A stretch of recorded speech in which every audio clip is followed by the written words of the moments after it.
CSS는 브라우저가 바로 이해하는 웹 표준이지만 프로젝트가 대형화되면 코드가 길어지면서 유지관리에 여러가지 문제가 발생합니다.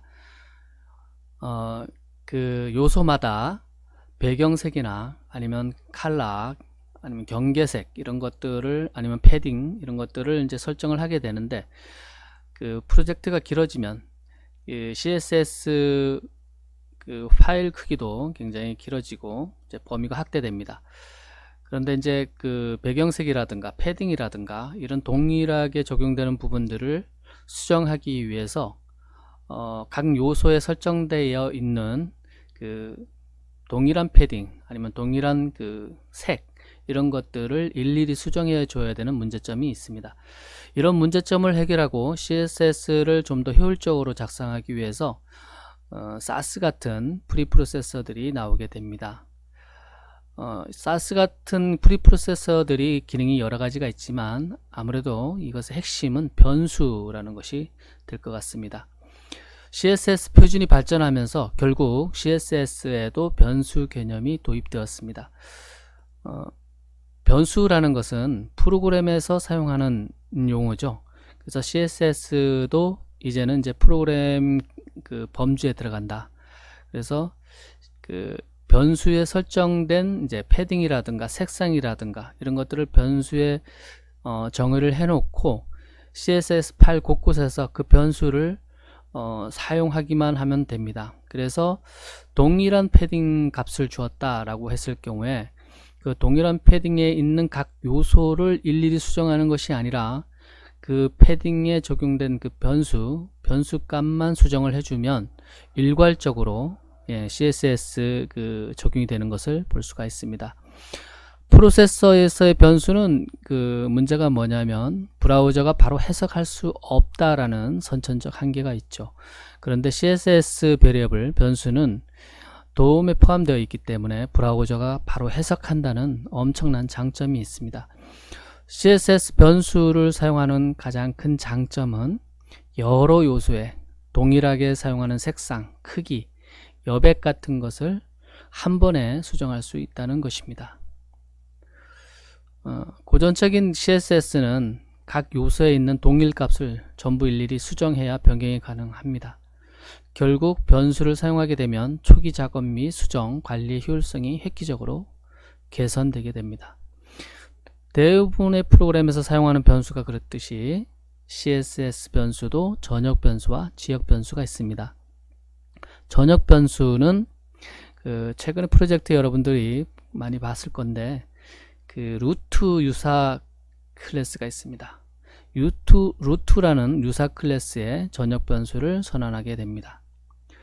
CSS 변수의 특징을 살펴보면 변수명은 우리가 흔히 말하는 대시, 이 대시가 두 개 들어갑니다. 두 개로 시작합니다. 그러니까 더블 대시로 시작을 반드시 해야 되고요. 그 다음에 일반적 프로그램에서도 그렇죠. 변수명은 대소문자를 구분합니다. 그리고 이 선언된 변수는 호출할 때 bar 함수를 사용합니다. var bar 함수를 사용하게 되고요. 그리고 돔에 포함되어 있기 때문에 우리 CSS가 그렇죠. 자바스크립트로 직접 제어를 할 수가 있습니다. 그런데 사스 같은 프리프로세서는 그것이 불가능하죠. 별도 처리 과정이 필요 없습니다. 브라우저가 직접 해석합니다. 그 다음에 그 bar 함수 형태를 보면 지금 bar 함수 형태를 보면 커스텀 대시 네임 그 다음에 밸류 이렇게 되어 있죠. 이 함수 형태가 일반적으로 커스텀 네임 요 부분만 사용을 합니다. 이 변수명이거든요. 선언된 위에서 선언된 변수명을 여기다 집어넣게 되는데 대부분은 요것만 포함된 것을 봤을 겁니다. 그런데 요거 커스텀 네임이 유효하지 않을 경우에 대체할 수 있는 값을 여기다가 주면 됩니다. 이거 밸류는 옵션 값입니다.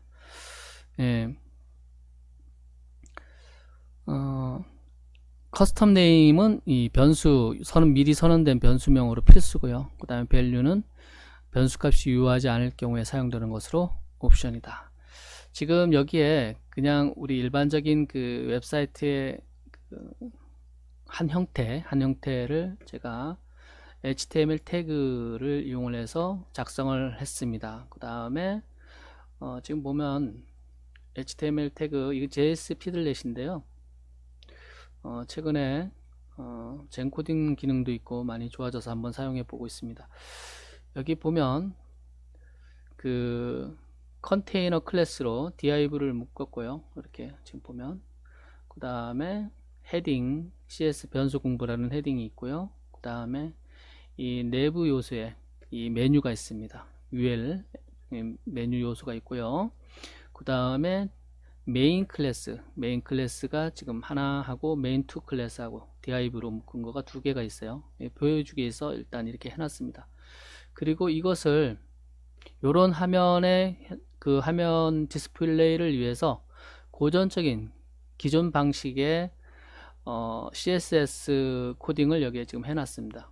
바디 선택자에 엘리먼트 선택자에 백그라운드 베이지 그 다음에 칼라 333 그래서 이 전체 웹 문서의 배경색은 베이지색이고 이 글자 텍스트 글자는 333 그 16진수죠. 이 검은색에 가까운 이 색을 지금 지정해 놨습니다.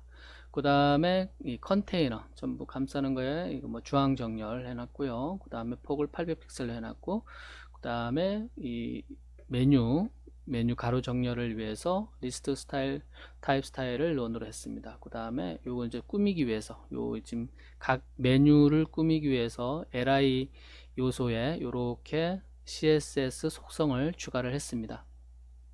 그 다음에 이 본문에 있는 그 메인 클래스의 이 부분은 이제 전체 바디의 그 이 CSS 속성을 따르고 요 위에 부분, 요 부분은 별도로 이렇게 백그라운드 색과 그 다음에 이 칼라, 그 다음에 마진, 패딩 이렇게 주었습니다. 자, 우리가 이 고전적인 방식은 이렇게 하는데 우리가 변수에 대해서 지금 도입을 하려고 하니까 여기에서 우리가 눈에 띄는 이 메인 컬러라고 볼 수 있는 이 색, 여기서 지금 보면 28A745로 되어 있네요.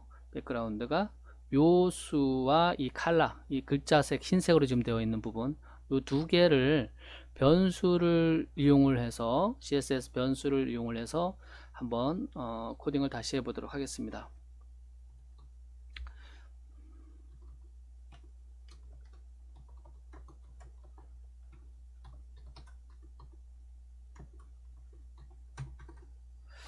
예, 그 전역 변수를 루트를 이용을 한다 그랬어요. 루트를 이용을 하고 변수는 대시대시로 시작한다 그랬죠. 그 다음에 이 변수명은 여러분들이 편하게 적으셔도 됩니다. 일단 대소문자를 구분한다고 그랬기 때문에 저는 이렇게 표시를 했는데 대부분의 그 온라인에 여러분들 검색을 해보면 뭐 이런 식으로 되어 있을 겁니다. 예, 뭐 어떻게 하든 상관이 없습니다. 자, 이렇게 하고 지금 이 컬러를 변수로 선언을 해 보겠습니다. 이 부분이죠. 이 부분을 선언을 하고요. 그 다음에 그 텍스트 컬러죠. 텍스트 컬러를 이렇게 되어 있습니다. 그러면 전역 변수를 선언을 해줬습니다. 전역 변수를 선언을 해줬으면 이 변수를 갖다가 지금 그 메뉴의 배경색으로 사용되는 요 부분에 호출을 해야죠. 이걸 갖다 써야 되겠죠. 어떻게 갖다 쓰느냐? 바를 이용을 한다 그랬습니다. 바 메뉴를 이용을 한다 그랬고요. 함수를. 그 다음에 그 바 함수의 구조가 이 변수명을 적어주고 이 변수명이 이 값이 유효하지 않을 경우에 대체할 수 있는 값을 여러분들이 적어줄 수가 있다라고 했어요. 동일한 것을 써줘도 상관이 없습니다. 여기에 지금 그 기존에 있던 요 값을 써줘도 상관없어요. 요 값을 쓸까요? 그래서 이 값이 문제가 있을 경우에 예를 들어서 그 CSS 변수를 지원하지 않는 브라우저를 감안을 할 수도 있겠죠. 적용이 되나 안 되나 모르겠지만 이렇게 딱 해서 이렇게 해서 처리를 하고요. 그 다음에 이 컬러 부분, 이 글자 색도 적용을 해보도록 하겠습니다. FFF죠. 근데 요걸 갖다가 정의된 변수를 사용을 해야 되니까 이렇게 하고 이렇게 해주면 됩니다. 그 다음에 지금 요 부분도 지금 배경색과 색이 그렇게 되어 있으니까 요 부분 갖다가 그대로 복사를 해주면 되겠죠.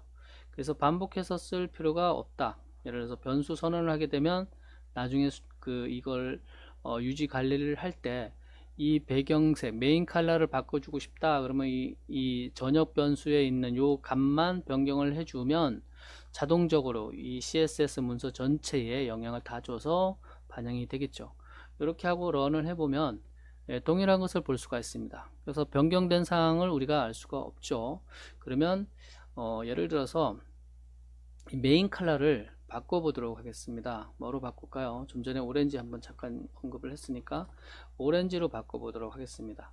그러면 이 지금 메뉴의 배경색과 이 메인 클래스 div 본문에 있는 이 배경색이 오렌지색으로 바뀐 것을 볼 수가 있습니다. 그러면 이 오렌지 배경에 이 텍스트 컬러를 또 바꿔보도록 하겠습니다. 이 변수 선언된 부분에 이 부분만 여러분들이 값을 바꿔주면 이 문서 전체에 영향을 줍니다. 변수 적용한 그 요소에. 그래서 이 부분을 뭐로 바꿀까요? 333으로 바꿔보도록 하겠습니다. 그러면 검은색으로 바뀌죠. 이렇게 그 CSS 변수를 적용함으로 해서 최근에 CSS 파일 자체가 굉장히 용량이 늘어나고 있는데 곳곳에 숨어 있는 곳곳에 요소마다 반영되어 있는 그 속성 값을 아주 유지 관리가 쉽다. 일관되게 계속 쉽게 여러분들이 관리를 할 수가 있다라는 것을 이 예제를 통해서 여러분들이 알 수가 있습니다.